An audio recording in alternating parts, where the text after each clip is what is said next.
안녕하세요.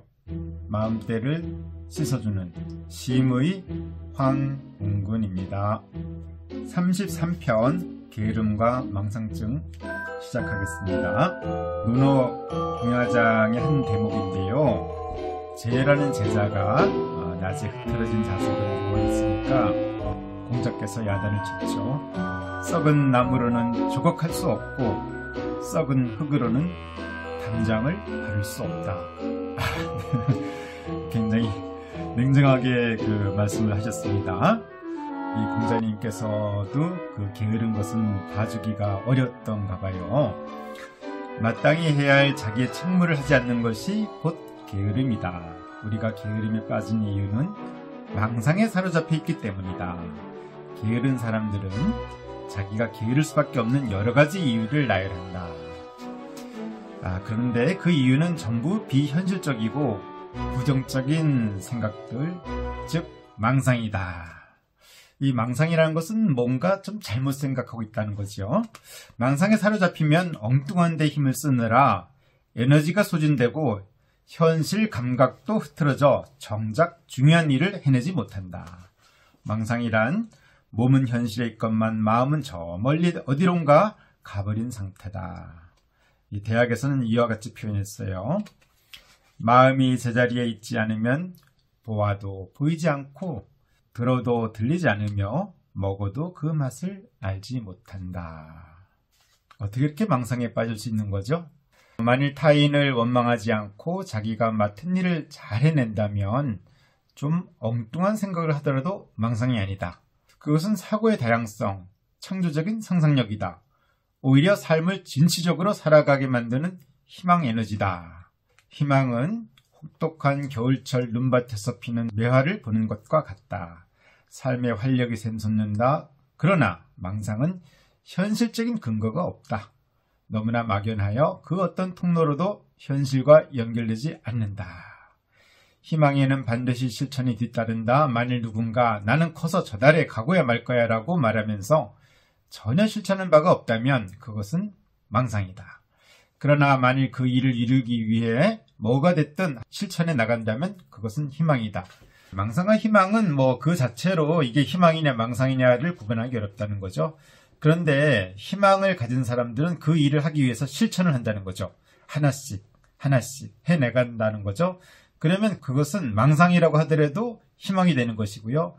또 굉장히 아름다운 희망을 가졌다 하더라도 아무런 실천이 없이 그냥 누워만 있다면 그것은 망상이 된다는 거죠. 즉 희망과 망상은 내가 지금 액션을 하고 있느냐 그렇지 않느냐가 결정한다는 거지요. 희망을 가지면 비록 목표한 바를 이루지는 못하더라도 그에 상응하는 부산물이 생긴다.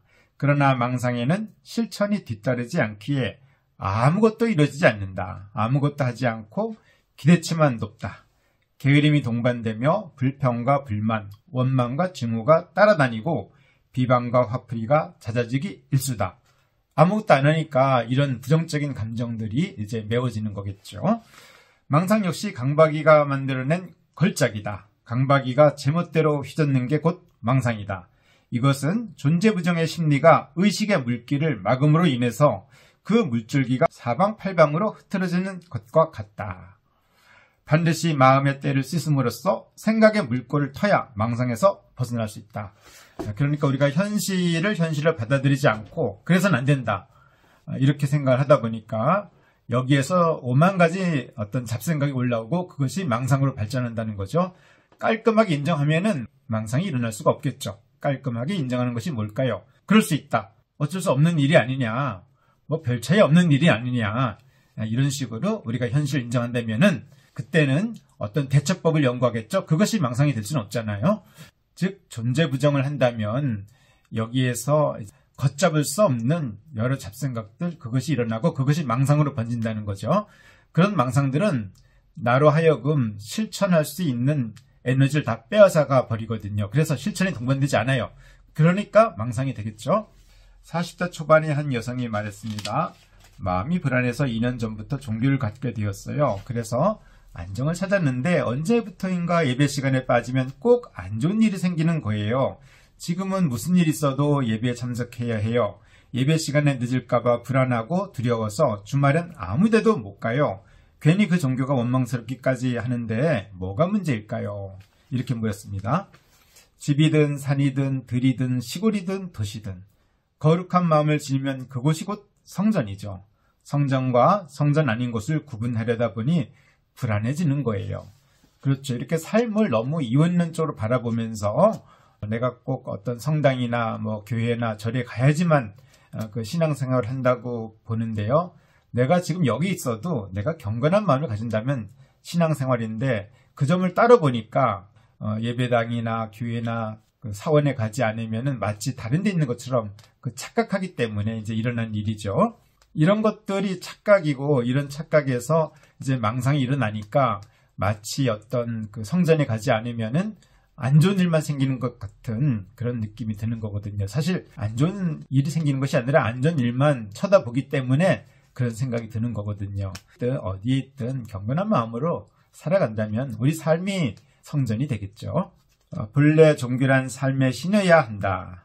삶 속에 깃들어 있는 종교의말로 진정 아름답다. 종교의 본뜻은 자기의 마음을 평화롭게 가꿔서 타인의 아픔까지 구제함에 있다. 누가 진정한 종교인인가? 경건하게 사는 사람이겠죠. 누가 진정한 불자인가? 자비로운 사람이겠죠. 누가 진정한 크리스천인가? 원수마저도 사랑하는 사람이겠죠. 참된 종교는 개인의 정신적 안녕을 꾀하고 이웃과 국가 간의 화해와 평화를 부른다. 개인과 개인, 국가와 국가의 벽을 허물고 우리 삶에 윤활제로 작용한다. 이와 같은 기능이 없다면 그 종교는 망상에 불과하다. 종교로 인해서 우리 사회가 연택해지고 서로 화합하고 서로 이해하고 서로 평화로울 수 있다면 그것이 참된 종교의 존재의 의미가 되겠죠. 그런데 종교로 인해서 서로 다툰다? 그 종교가 어떤 의미가 있겠습니까? 그거야말로 망상 덩어리겠죠. 그런 종교는 철저히 멀리하는 것이 좋겠죠. 종교적 망상에 빠지면 다툼과 갈등, 전쟁을 서슴지 않으면서도 전혀 죄책감을 느끼지 않는다. 서로가 합하여 조직을 이루고 정기적인 모임을 통해 서로의 증세를 부추기기 때문이다. 그러므로 종교적 망상은 참으로 위험하다. 그런 종교를 믿는다는 것은 망상에 빠지는 지름길이겠죠.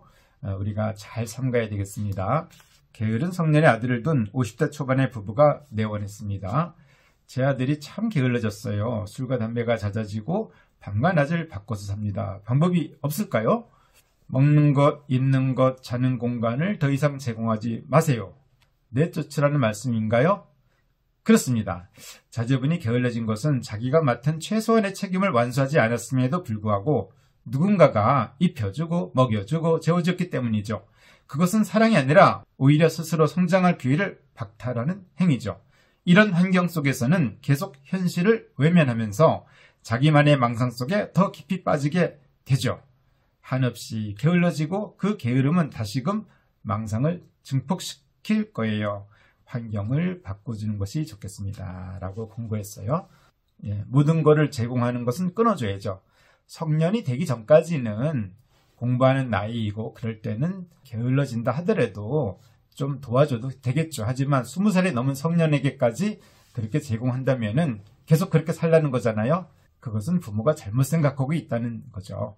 자녀가 망상에 빠져 허송세월하는 것은 굳이 성실하지 않더라도 부모 덕분에 먹고 사는데 지장이 없기 때문이다. 자식을 상전으로 모시고 사는 한 그 자식이 게으름이라는 마음병에서 벗어날 가능성은 전무하다. 게으름에 빠진 성년의 자식이 있다면 스스로 몸을 움직이지 않는 한 살아갈 수 없는 환경으로 보내야 한다. 그런 환경이 좋은 환경이다. 좋은 환경이 좋은 사람을 만들어낸다. 맹자의 어머니가 맹자를 위해서 좋은 환경을 만들어준 것처럼 말이다. 대개 망상에 빠진 사람들은 마음병 때문에 게으를 수밖에 없다고 아파서 부지런할 수가 없다고 변명한다. 그 자체가 망상이라는 거죠. 게으르니 망상에 빠지며 성실하지 않으니 몸이 아픈 거죠. 망상에 빠지면 핑계거리만 늘어나게 돼 있습니다. 다음에 서경, 상서, 태가파에서는 무엇이 진실인지 정확히 말해주고 있어요. 생각하지 않으면 어찌 얻겠는가? 하지 않으면 어찌 이루겠는가? 너무나 명쾌하죠. 생각해야 되고 해야 된다는 거지요. 망상에서 벗어나는 길은 존재를 인정하는 거죠. 현실을 인정하는 거죠. 내 마음에 들지 않아도 내 뜻대로 안 돼도 이것을 인정한다면 어떤 대처법을 찾겠죠. 그러니까 생각하고, 그러니까 액션을 하겠죠. 그럼으로 인해 새로운 해결책을 찾게 되는 거죠. 망상에 빠지면 잔뜩 욕심을 지닌 채 대인관계가 원만하기를 바란다. 게으름에 빠진 채 부와 명예를 원한다. 그러면서도 그것이 옳다고 생각한다. 그러나 마음을 비우지 않고 몸을 움직이지 않는다면 과연 무엇을 얻을 수 있겠는가? 그럼에도 내 안의 강박이는 오로지 고집만 피워댑니다. 요지부동이에요. 마음문을 꼭 닫아 걸고 그 누구와도 소통하지 않아요. 텅 비워야 할 마음을 자기의 똥덩어리 생각으로 가득 채운 것이 망상이라는 거죠. 그 무게감으로 몸을 움직이지 못하는 것이 바로 게으름이라는 거지요. 결국에는 강박이 녀석이 범인이라는 거지요. 망상에 빠지면 현실 감각을 모두 잃어버린다. 이것은 율곡 선생께서 말씀하신 성실과는 거리가 멀다. 태계 선생께서 말씀하신 경건함과도 상관이 없다. 구암 선생께서 말씀하신 허심과도 상반된다. 과연 언제까지 그렇게 살 것인가? 잠깐 정도는 망상에 젖을 수도 있다. 일정 부분 청춘 시절 방황도 필요하다. 그런데 그 기간은 한정적이어야 되는 거지요. 이 아까운 청춘을 허구한 날 담배 연기 속에 매몰시킬 수는 없지 않은가. 이 찬란한 젊음을 날마다 술기운에 마취시킬 수는 없지 않은가. 이 멋진 인생을 잡담과 수다와 허풍에 날려버릴 수는 없지 않은가. 이 소중한 내 삶을 집중력을 흐트러뜨리는 오락 프로그램에 쳐넣을 수는 없지 않은가. 이 말끔한 정신을 비방이 난무하는 채팅과 무익한 컴퓨터 게임으로 어지럽힐 수는 없지 않은가. 동의하십니까? 잠깐 사이에 세월은 흘러 흰머리가 생기고 얼굴에는 주름이 잡힐 것이다. 제가 그러고 있습니다. 네. 그때가 되어서야 정신을 차릴 것인가? 아니면 내 얼굴에 윤기가 흐르고 내 피부가 탱탱할 때에 망상을 떨쳐버리고 변할 것인가? 젊은 날에 망상을 떨쳐버릴 수 있다면 거대한 축복이죠. 그러나 이렇게 주름이 생기고 머리가 희끗해져도 지금 망상을 떨쳐낸다면 늦지 않죠. 죽기 전에 하루가 남았더라도 이렇게 살아간다면 성공한 거가 아닐까요? 저는 그렇게 생각하고 싶습니다. 모든 것이 편안하게 제공되는 환경에 처해 있다면 이러한 망상과 게으름의 굴레에서 나올 길이 없다.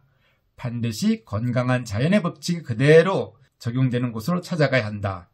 바르게 생각하지 않거나 일하지 않으면 다소 춥고 다소 배고파지는 환경이 필요하다.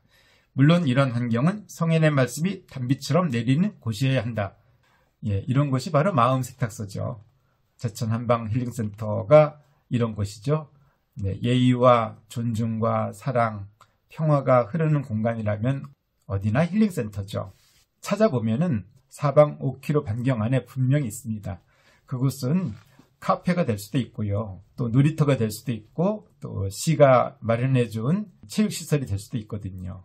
얼마든지 있으니까 이런 공간을 잘 활용토록 하자고요. 내 주변에 내 가족 중 누군가가 혹은 나 자신이 망상과 게으름에 빠져 있는가? 그렇다면 이 좋은 삶이 잠깐 사이에 모두 썩어 문드러지기 전에 오늘 이 순간 바로 결심을 해보는 거예요. 그리고 망상을 보내는 거죠. 그래도 망상이 잘 가지 않으면 내가 떠나보는 거예요. 어디로? 망상과 게으름이라는 악순환을 끊기 위해서 환경을 바꿔보자는 거죠. 그래야지 마음 공부가 시작되거든요. 그래야지 변할 수 있습니다. 그래서 내가 결심을 해보고 그 결심대로 되면은 그대로 밀고 가고요. 그렇지 않으면은 내 망상을 끊을 수 있는 그런 환경을 찾아가는 것이 답이 되겠죠. 그런 망상을 끊어낼 수 있는 사람을 만나는 것이 답이 되겠죠. 내가 먼저 망상을 끊어내고요. 또 주변에 누군가가 망상이 있다면은 그 망상을 끊어줄 수 있는 그런 멋진 사람이 되어보는 것. 내 문제도 해결하고 타인의 문제도 해결해 줄 수 있는 사람으로 나아가기로 해요. 그것을 바로 고전에서는 군자라고 얘기했거든요. 성현님들이 군자들이죠. 그리고 나도 군자가 될 수 있고 나 자신도 성현도 될 수가 있는 거죠. 그렇게 아름다운 도전을 해보기로 합시다. 그렇게 크게 도전할 때 나는 망상과 게으름을 떨쳐낼 수 있다고 봅니다. 큰 포부를 가지고 함께 나아가기로 해요. 오늘도 화이팅! 그러면 저는 34편 공황장애 편에서 또 뵙기로 하겠습니다. 평화로운 하루 되시기 바랍니다. 감사합니다.